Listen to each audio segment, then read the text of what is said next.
Hello mga kalalab ni Nanay, welcome to my vlog. Happy New Year sa lahat. Nandito ako sa loob ng kwarto kasi po maingay sa labas. Dahil New Year ngayon, gagawa tayo ng fruit salad. Madali lang gawin ang fruit salad mga kalalab. Easy lang, halo-haloin mo lang talaga ang lahat ng ingredients na yan. Pagkatapos niyan, masarap na ang resulta.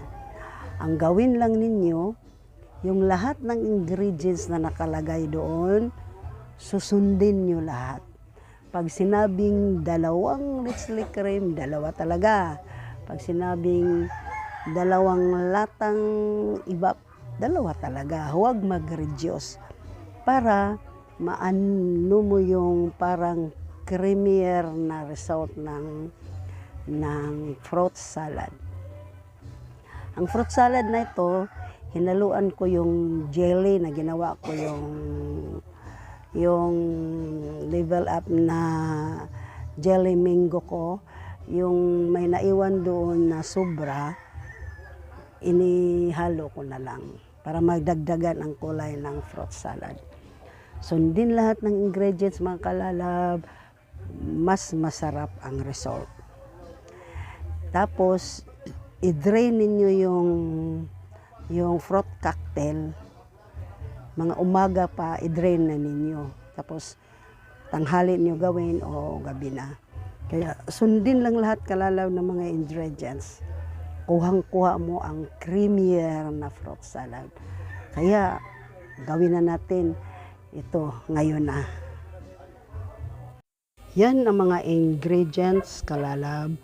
Eden, cheese, 2 Nestle cream, 1 kalahating Gondins, 2 fruit cocktail, 2 nata de coco, 2 ibap ha, at saka itong sobra ng jelly mango dessert ko, inilagay ko na rin para magbigay kulay sa ating fruit salad.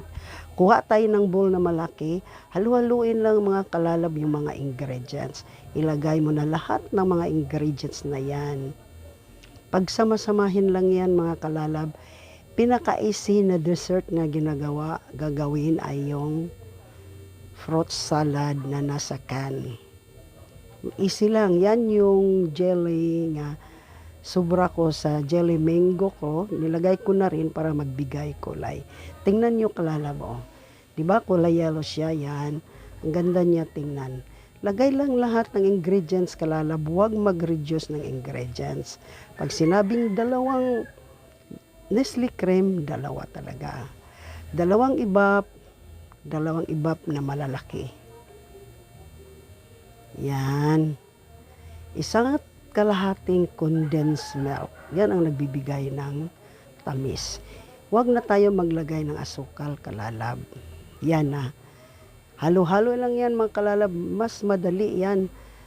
Madali talaga. Kung gusto niyo kainin na yung fruit salad sa alas 12 ng gabi para sa handa sa Christmas or New Year, gawin niyo siya sa umaga.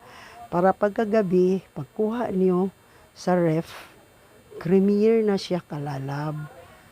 Creamier na siya na para siyang ice cream.